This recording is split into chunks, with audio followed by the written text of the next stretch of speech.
In this video, we will focus on the functional anatomy of the male reproductive system.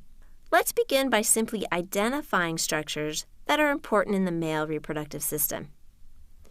These include the vas deferens, also called the ductus deferens, the penis, the testes, note that only one testicle is shown in this diagram, the scrotum, the bulbourethral gland, the prostate gland, and finally, the seminal vesicle.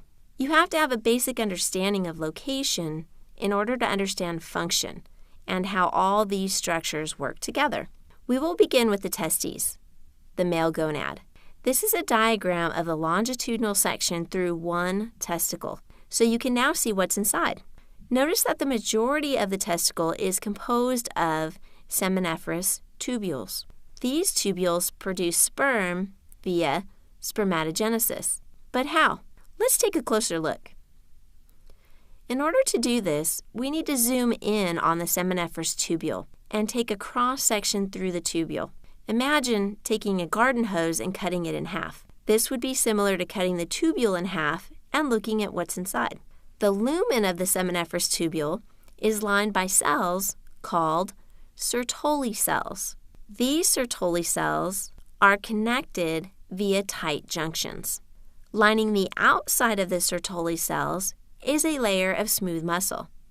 Outside of the Sertoli cells are the Leydig cells. These are all the cells that are really important. In addition to these structures, you will need to be familiar with the following compartments: the basal compartment and the luminal compartment.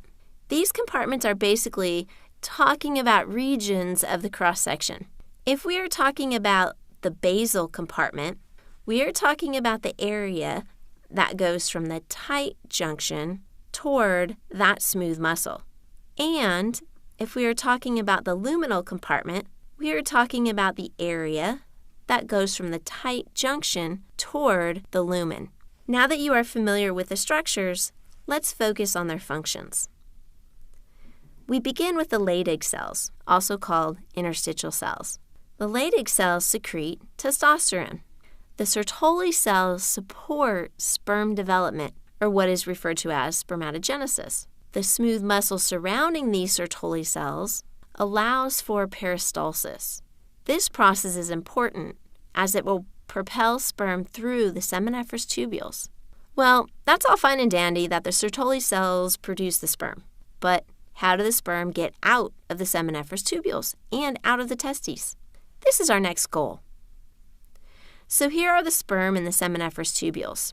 The sperm has been produced by the Sertoli cells and released into the lumen of the seminiferous tubule. Those sperm then travel through this little region here called the rete, testes, and into the efferent ductules. This is the point at which the sperm exit the testes. From the efferent ductules, the sperm enter the epididymis and will ultimately make their way to the vas deferens. So that is the pathway the sperm are taking to get out of the testes. What propelled the sperm through all those structures? Peristalsis. Now the sperm are in the vas deferens, right? The vas deferens connects with the seminal vesicles to form the ejaculatory duct. At this point, the sperm is mixed with fluid that came from the seminal vesicles. The ejaculatory duct penetrates through the prostate gland to join the urethra. As such, the sperm wind up in the urethra, which receives substances from the bulbourethral glands. Thus, both urine and sperm are in the urethra. So that was just the pathway that sperm take from the seminiferous tubules to the urethra. Now, let's look more closely at the accessory glands I mentioned earlier.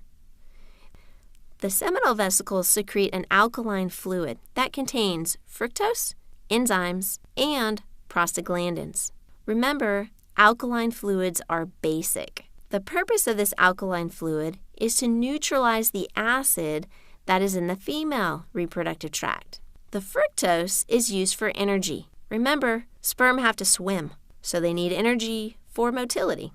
The enzymes in the fluid facilitate semen clotting. There are also prostaglandins in this fluid. These are for motility and viability of the sperm. The prostate gland is another accessory gland.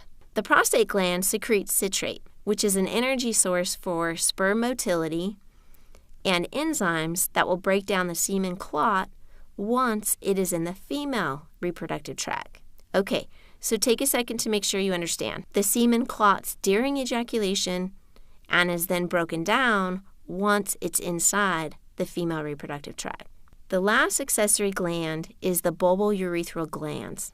These glands secrete a fluid that contains mucus. Why is mucus important? It serves as a lubricant.